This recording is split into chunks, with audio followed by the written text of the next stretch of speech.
This is the Wonderfully Made podcast, and I'm your host, Fifi Buchanan. On this show, I share personal experiences, narrate stories I've written to reveal truths about life and the human experience.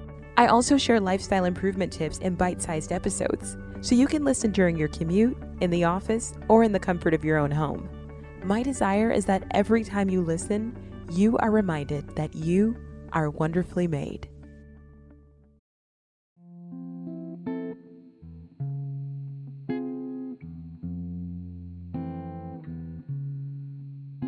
Today we will do something a little different, but I hope to bring you more of these from time to time. I'm calling it a mindful reflection. Along this journey for each of us to show up as more of ourselves, more authentic, and with as much light as we are meant to shine in, sometimes we find there's a better way to do what we do. It's not to say what we are doing now is wrong, but that there is sometimes a way to optimize the way we are living. I never want to be the guide that is preachy. I want to be the gentle voice that guides you and reminds you that you have everything you need and that you can turn inward frequently enough to never lose sight of what is most important. Lately, everyone I talk to is busy. People are helping to shepherd their children through the end of the school year with projects, preparing for the holidays. So yes, it's a busy time. What can tend to happen when you are busy is that while you are steadily accomplishing so much, you can start to feel a bit like a zombie, half awake, half present, half listening, half enjoying, half aware. The focus sharpens on doing and achieving because we have deadlines and so little time. Now, it's great to get a lot done. There is a peaceful sense of accomplishment sometimes at the end of the day when you check off that last thing on your list, or when you finally complete something that has been looming over your head for months. But when we get things done at a rapid speed, it's easy to lose track of time and even lose track of self.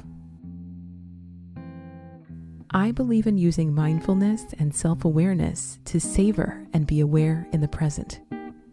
The tough times may not seem like they are worth savoring, and I get that. But what I also know is that every moment of your life, even a few seconds, is valuable. And you never get a single moment back. Life is relentless. It plows forward and waits for no one.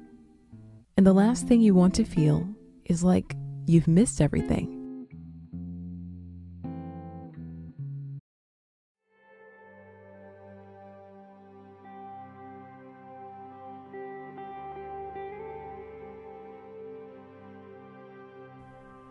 My first tip is to take breaks from the screen. We may all come from varied career paths, but it seems like so many of us get an abundant amount of time just staring at a screen of some sort. Not only can long time staring at the screen affect your physical vision, in more of a metaphorical way, it can affect your creative vision. We are meant to stare at nature, see mountains, colorful flowers, birds in the air, squirrels scampering up trees, leaves blowing down streets. We are meant to take in large and small details and to know what backdrop exists around us. We are meant to observe the clouds and wonder if rain is coming, or look to see the sun when it's setting. There are so many times when I checked a weather app instead of stepping outside to see and feel for myself. And what I strive for is to not be so pressed for time that I have to resort to this. Another thing to consider is mindful movement.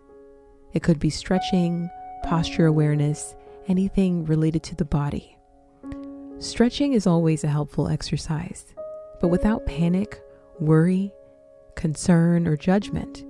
When you stretch, what do you feel?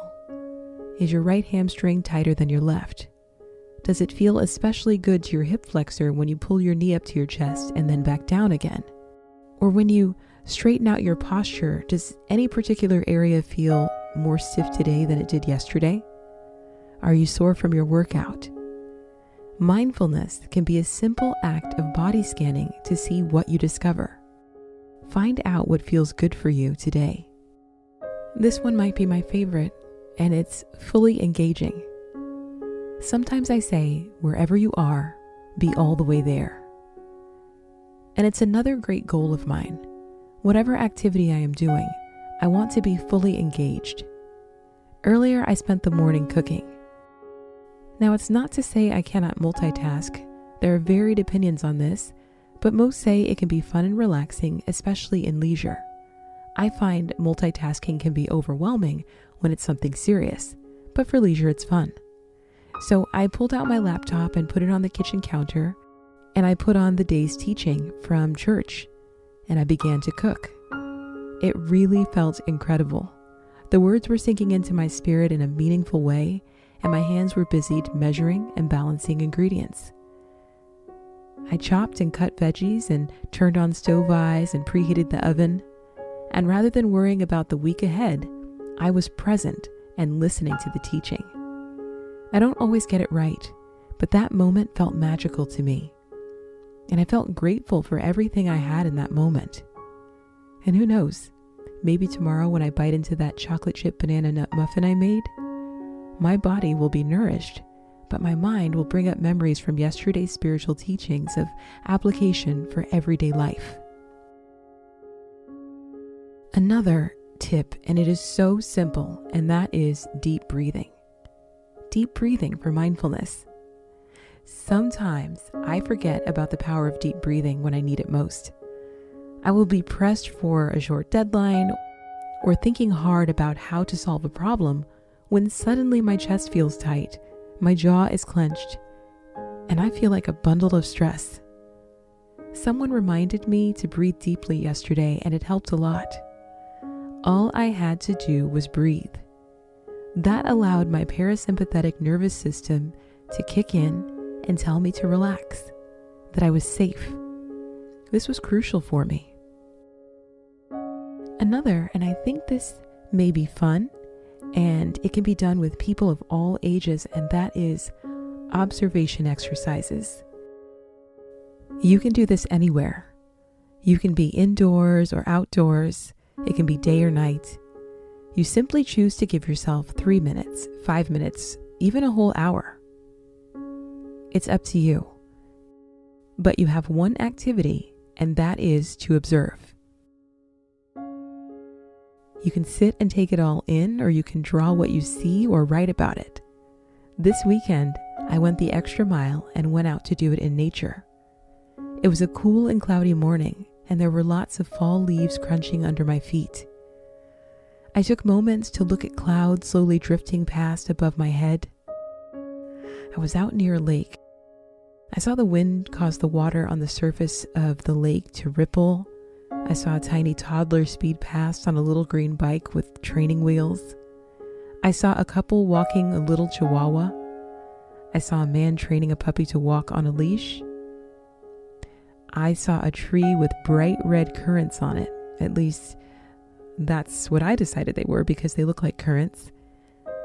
I approached the moment with childlike curiosity. This is mindfulness. This is being alive.